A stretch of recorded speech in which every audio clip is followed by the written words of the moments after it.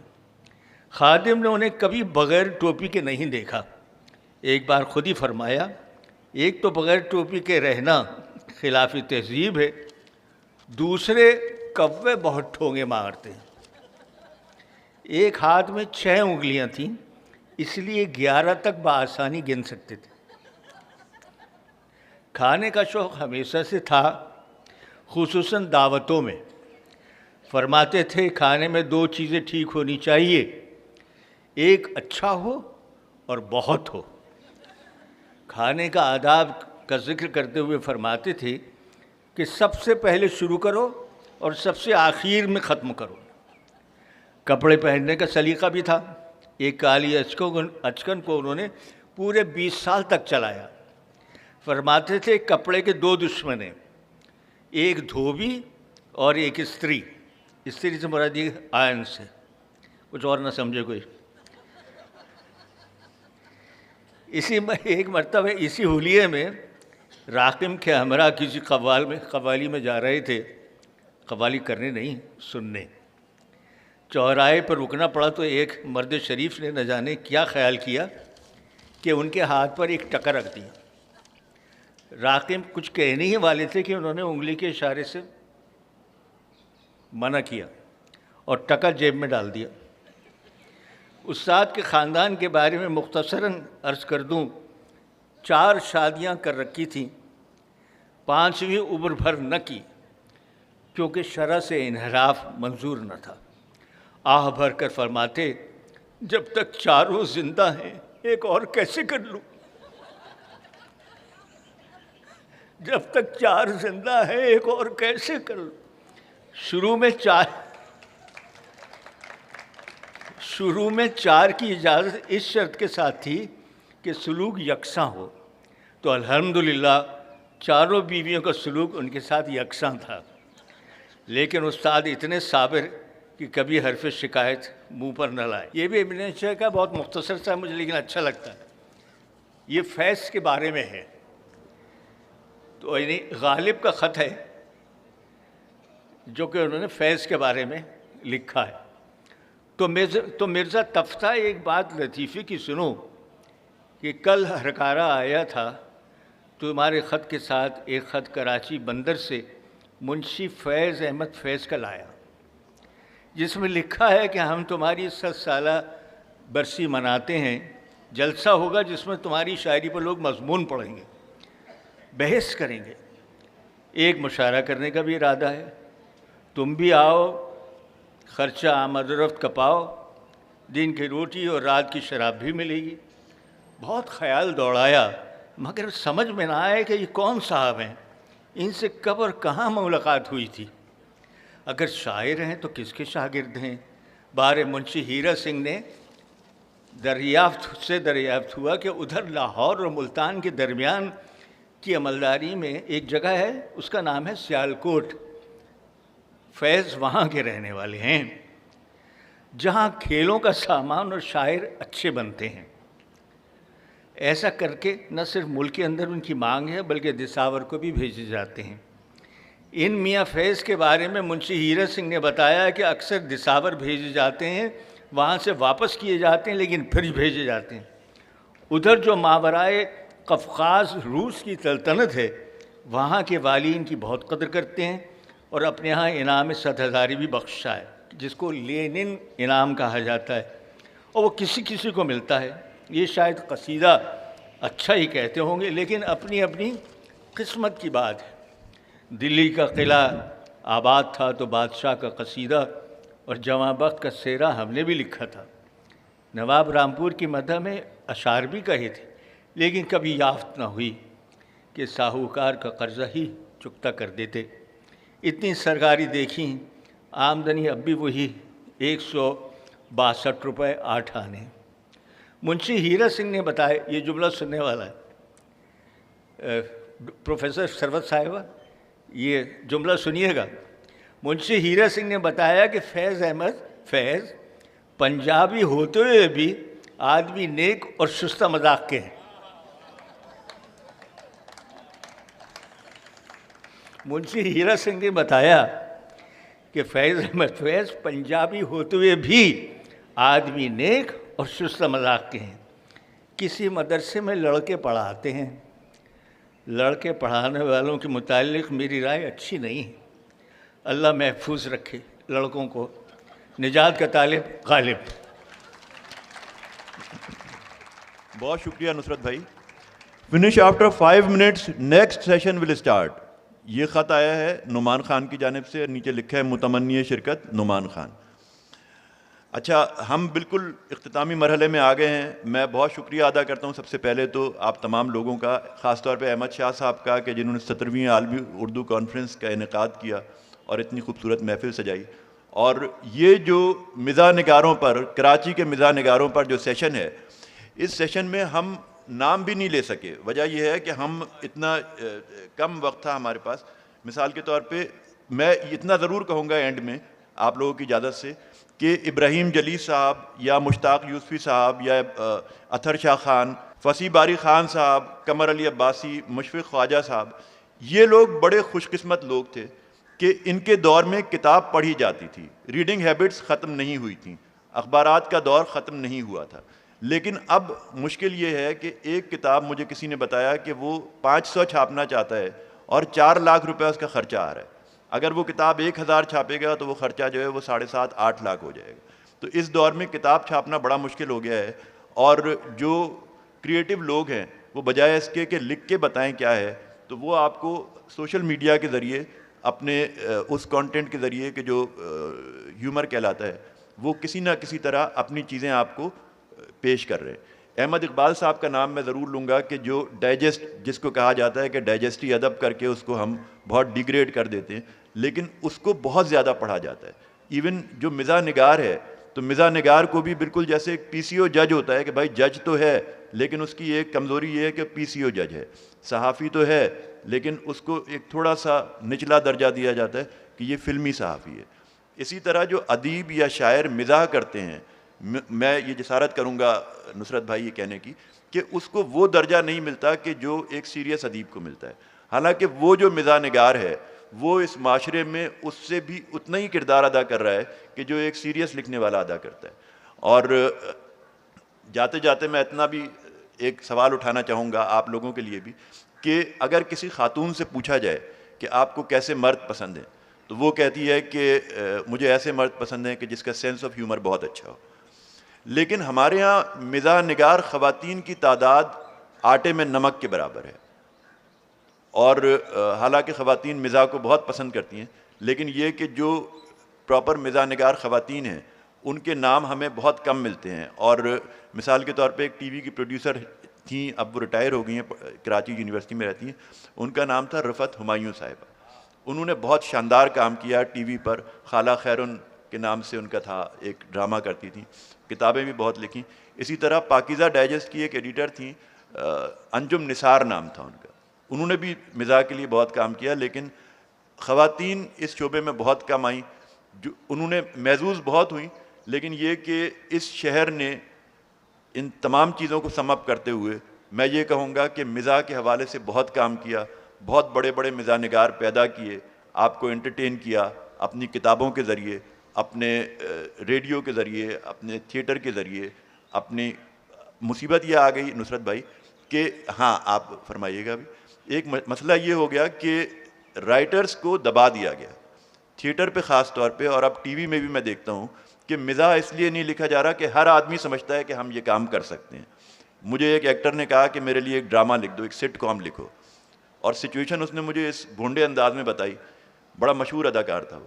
میں نے کہا کس موضوع پہ لکھیں؟ کہنے لگا کہ بس وہ ایسا کر دو کہ کوئی ایک فلیٹ ہے, اس کے اندر جو ہے ایک بندہ رہتا ہے, وہ بڈھا ہو گیا ہے, اس کی ایک بیوی ہے, وہ اس سے فلیٹ کر رہی ہے, اور اس کے 2 بچے ہیں, وہ دونوں جو ہیں وہ لڑکیاں چھیڑتے رہتے ہیں. تو میں نے کہا یہ کیا سچویشن ہے, اس پہ میں کیا لکھوں؟ کہ نہیں تم لکھ دو, وہ باقی میں خود سنبھال لوں گا. میں نے کہا مجھے پیسے کتنے ملیں گے؟ انہوں نے کہا پیسے تجھے پورے ملیں گے لیکن نام تیرا نہیں جائے گا, نام میرا جائے گا. میں نے کہا میں جو آپ کو لکھ کے دوں گا تو وہ تو میں اپنے حساب سے لکھوں گا, آپ کا نام, کہ اللہ میں اس کو ٹھیک کروں گا نا یار, وہ تو سمجھتا نہیں ہے بھائی, اور میں ٹھیک کروں گا نا اس کو. تو یہ جو رائٹر کی چیزیں ٹھیک کرنے کا ایک رجحان پیدا ہو گیا ہے, اس نے بہت گڑبڑ کی.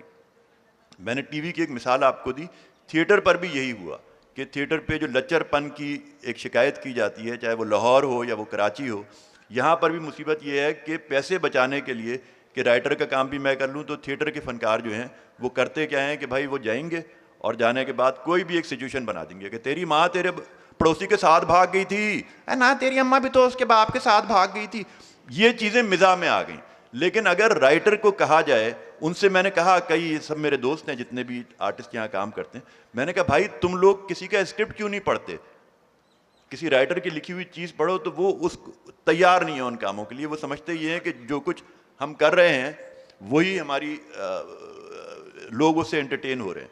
تو یہاں پر رائٹرز کو دبایا جا رہا ہے. ایون جو گلوکار ہیں, اگر مزاحیہ کلام یا کوئی بھی کلام کوئی لکھ رہا ہے تو اس کے کریڈٹس میں رائٹر کا نام نہیں جاتا.